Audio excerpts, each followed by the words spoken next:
establishment is serving the champagne? I asked merely for information. I think it's because the wine is of a first-rate brand. In married households, the champagne is rarely of a first-rate brand. Is marriage as bad as that? I think it's a pleasant state, sir, although I have little experience of it. I was married once, though. That was a consequence of a misunderstanding between myself and the young person. I don't think I'm much interested in your past relationships. No, sir, nor am I, to be honest. That'll do, Lane. Thank you. Yes, sir. Mr. Ernest Worthing for you, sir.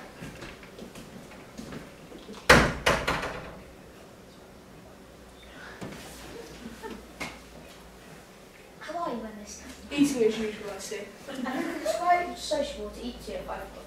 Anyway, where have you been since last Thursday? In the country. What on earth do you do there? When one is in the town, one amuses oneself. But when one is in the country, one amuses other people. It's very boring. Anyway, why all these cups and cucumber sandwiches? Who is coming to see? Just Arden, Gus and Gwendolyn. Oh, I see. Delightful. The way you flirt with Gwendolyn makes me sick. Just as sick as the way she flirts with you. I'm in love with Gwendolyn, and I've come up to town especially to propose to her. I thought you would come up here for fun, not business. Oh, how romantic you are. Please don't eat the cucumber sandwiches. They're for Aunt Augusta. But you have been eating them all the time. That is completely different. Have some bread and butter. The bread and butter is Gwen. She loves herself. And very good bread and butter it is too. That my dear babe. You must be Disney father. You behave as if you're already married, and I believe you never will be. Why did you say that? Well, girls never marry the men they flirt with. I don't think you're right. Nonsense. And I won't allow you to marry her. She is my first cousin, and I don't give you my permission. Permission?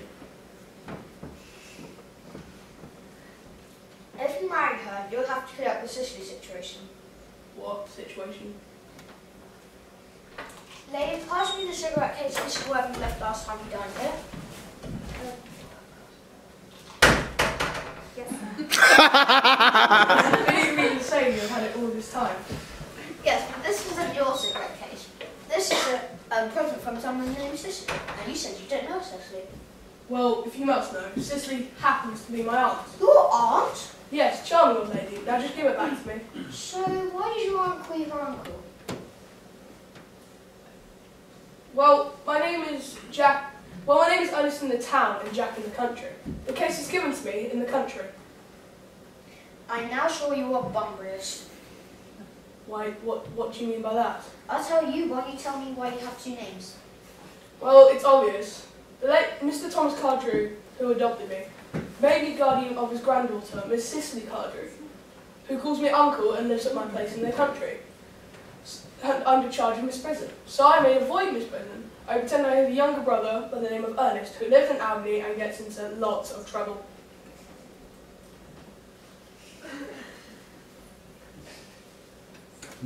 You are Bunbury, pure and simple.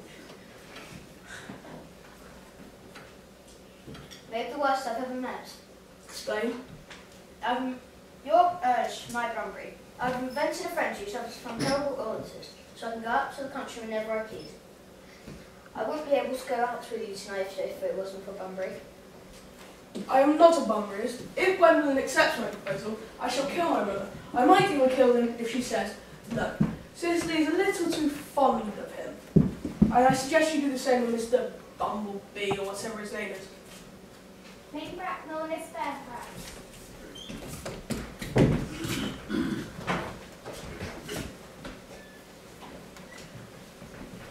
Good afternoon, Algenon. I do hope you're behaving well. I'm feeling excellent, thank you. That's not what I asked you. You are smart. I'm always smart, aren't I, Mr. Worthing? You are quite perfect, Miss Fairfax. Oh, I hope I'm not that. That would leave no room for development, and I hope to develop in many directions. Well, my dear aunt. I believe I can't dine with you tonight. I'm afraid my Bunbury has become ill. Funny, he seems to suffer from curiously bad health. I think he should make up his mind if he is to live or die and be done with it. Anyway, when you do see him, if you could ask him, from me, not to have a relapse next Saturday, for I do rely on you to arrange my music for me. I'll speak to him for you. Step this way. I'll show you the programme. Certainly. Gwendolyn, you will accompany me. Yes, Mama.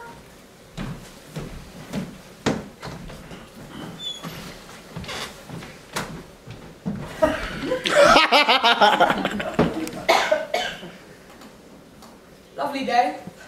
Pray, don't talk about the weather, Mr. Worthing. Whenever people talk to me about the weather, I always feel quite certain they mean something else. And it makes me so nervous. Oh, I do mean something else. I thought so. In fact, I'm never wrong. Gwendolyn, I'd like to take absence of Lady Bracknell's... No, I'd like to take advantage of Lady Bracknell's absence.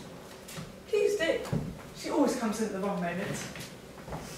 Gwendolyn, ever since I met you, I have admired you. Yes, admired you. More than any other girl, ever since I met you. I know. And I've always wanted to love someone named Ernest. There's something in that name that inspires absolute confidence. The moment Algenon first mentioned to me that he had a friend named Ernest, I knew I was destined to love you. You really love me? Passionately. Darling, you don't know how happy you've made me. My own Ernest. But do you really mean to say that you couldn't love me even if my name wasn't Ernest? I mean, it is, but if it was something else, say. But your name is Ernest. Yes, it is, but if it was something else, like Jack. That's a charming name. Jack. No, it isn't. I've known several Jacks and they were all terribly plain. There was no fun in saying the word Jack. The only real safe name was Ernest. Then I must get christened at once. I mean, get married at once. Married?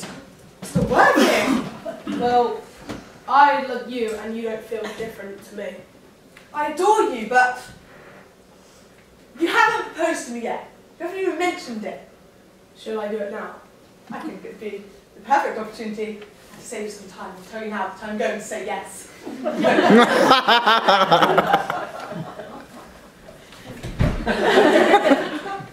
Gwendolyn? Yes, Mr. Worthing, what have you got to say to me? Well, you know what? Yes, we haven't said it.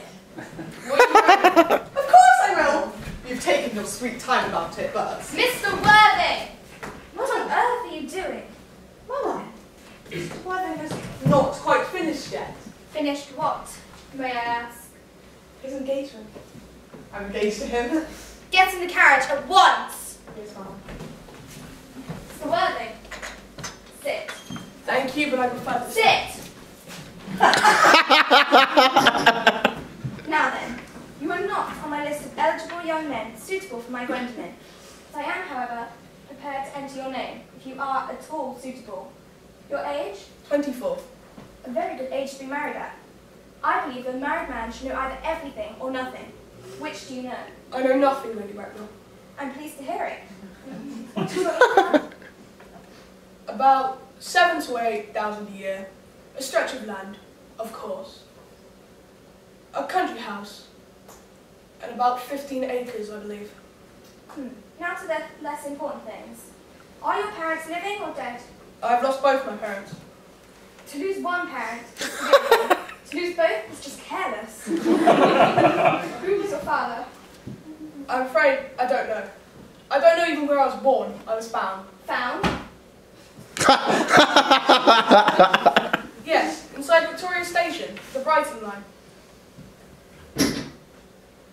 And where were you found? In a handbag. Handbag?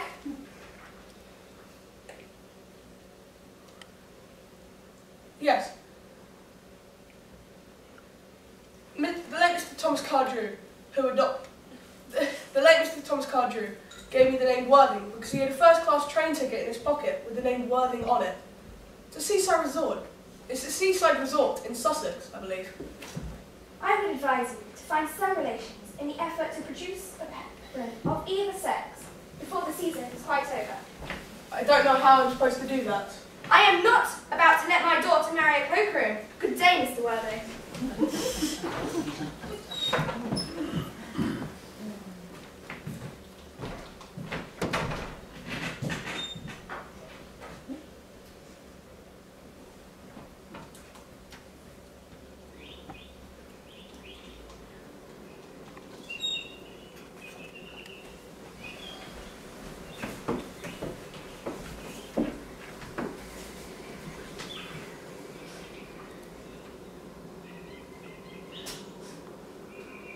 You split your diary away, Cicely. I do not see why you should keep it at all. Keep a diary in order to tell all the wonderful secrets of my life. If I didn't write them down, I would surely forget all about them. Memory, my dear. Memory is a diary we all carry around with us. Yes, but it usually remembers the things that have never happened. I believe that memory is responsible for nearly all the 3-volume novels that Moody sends us. Do not stop, Moody. I once read one in earlier days. Did you really? How wonderfully clever you are. Was it ever published? Alas, no. The manuscript was unfortunately unabandoned. I tend to use the word in the sense of lost and mislaid. Anyway, these speculations, they're profitless. But I see Dr. Chaseable.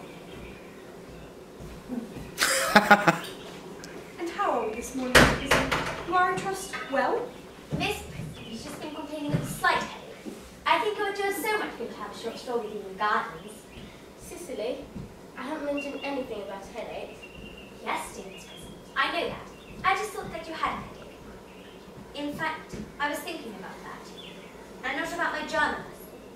And then the rector came. I hope, Cecily, that you're not inattentive. Oh, I'm afraid I am. That is strange.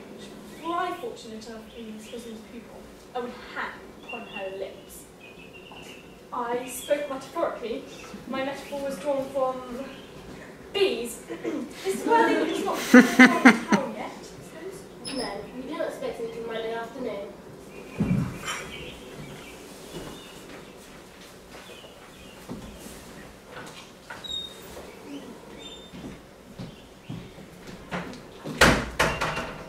Mr. Ernest Worthing has driven over from the station. He has brought his luggage with him. Mr. Ernest Worthing, B4, the Albany, W. Uncle Jack's brother. Did you tell him Mr. Worthing was in town? Yes, miss. He seems very disappointed. Tell Mr. Ernest Worthing to come here. You'd better talk to the housekeeper about a room for him. Yes, miss. I've never met any really rude person before. I'm afraid he looked just like everyone else. He does. You are my little cousin Cicely, I'm sure. You're under some mistake. I'm not. In fact, I'm unusually tall for my age. But yes, I am your cousin Cecily. And I see from your card that you're Uncle Jack's brother. My cousin Ernest. My wicked cousin Ernest. Oh, you mustn't think that. I'm not wicked. I hope you've not been leading a double life, pretending that you're bad, but being all good. Well, I have been kind of reckless. I'm glad to hear it. I would like you to reform me this afternoon. I'm afraid I have no time this afternoon. Then I will reform myself. I think it's rather quixotic of you, but I think you should try. I feel better already. You're looking worse. That's because I'm hungry. So silly. I should have thought. Woman is about to start a whole new life. Wholesome meals are vital.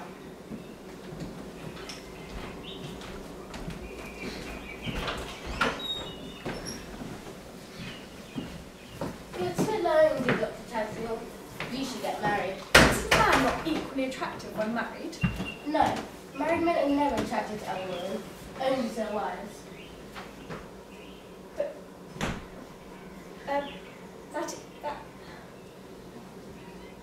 That, and often I've been told, not even to her. Mr. Worthing, Mr. Worthing? I returned sooner than I expected, Dr. Chaseable. I hope you are well. this is a surprise. We did not expect you to Monday afternoon. Dear Mr. Worthing, whatever is the matter, you look most upset. My brother, Still leading his life of pleasure and extravagance. dead. Your brother is dead? Quite dead.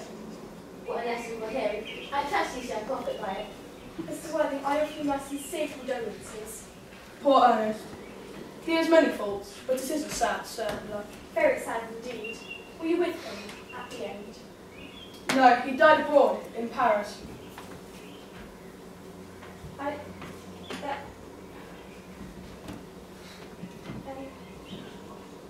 Was the cause of death mentioned? Yes, a severe chill.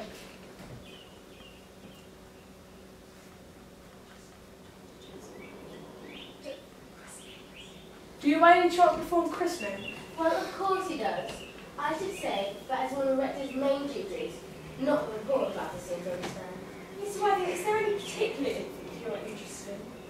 It's just your brother Ernest was unmarried, was he not? Oh yes, but I'd like to be christened myself. Of course. Come around at about 5:30. In the meantime, try not to be too overcome with your grief for the loss.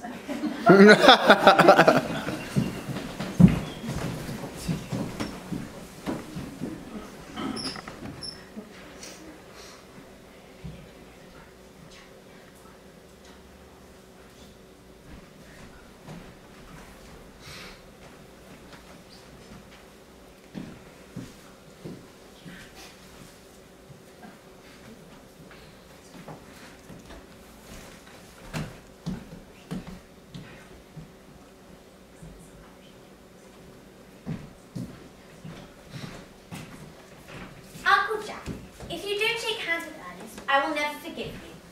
Never forgive me? Never, never, never. Well, this is the last time I shall ever do it. Well, yes. Good day, everyone. Dr. Tazwell, Cicely? You must leave at once, Algie. I do not allow bummering here.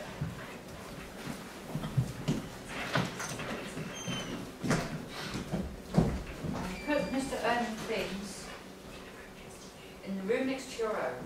What? Mr. Ernest's luggage, sir. His luggage? Yes, sir. 3 suitcases, 3 bags, and 1 lunchroom basket. You must order the car at once. Mr. Worthing has been called... Ernest has been called back to the town.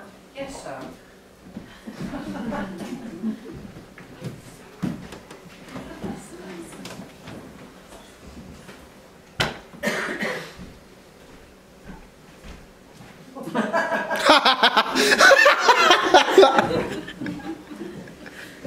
I nearly came back to wash the roses. Then we have got to part. It's always sad parting from someone. Even a momentary separation from that you've just met is almost unbearable. The car is ready. Give me a minute, will you? Yes, sir. I hope I don't offend you if I say your perfectionate self.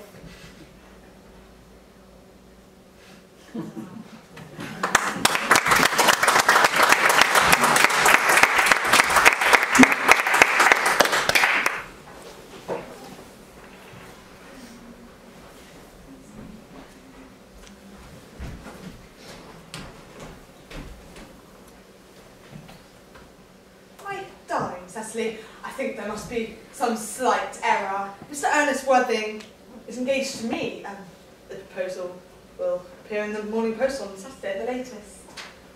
That is strange, for he proposed to me just 10 minutes ago.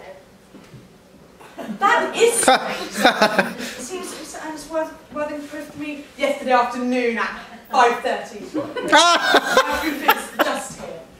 I never travel without my diary. One should always have something sensational to read on the train. I'm so sorry, Cecily, if you're disappointed. It would distress me more than I can tell you, dear Gwendolyn, if it caused you any mental or physical anguish. But I feel bound to point out that since Ernest proposed to you, he has clearly changed his mind.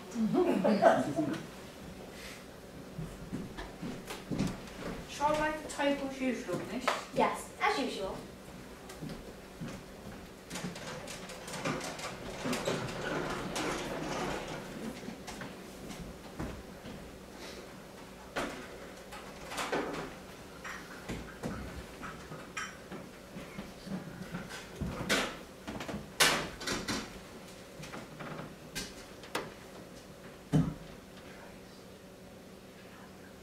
Would you like any tea, Miss Fairfax? Thank you. Detestable girl, but I've quite tea. Sugar? No, thank you. Sugar is not fashionable anymore.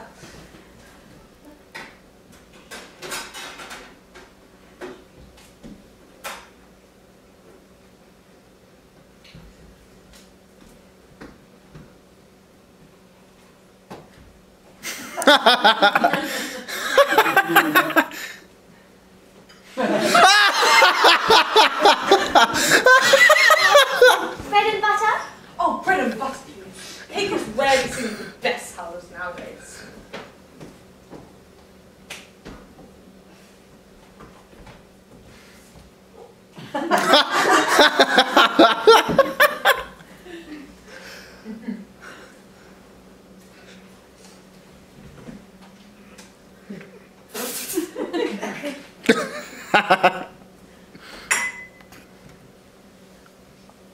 You have filled my tea with lumps of sugar, and although I asked most distinctly for bread and butter, you've given me cake.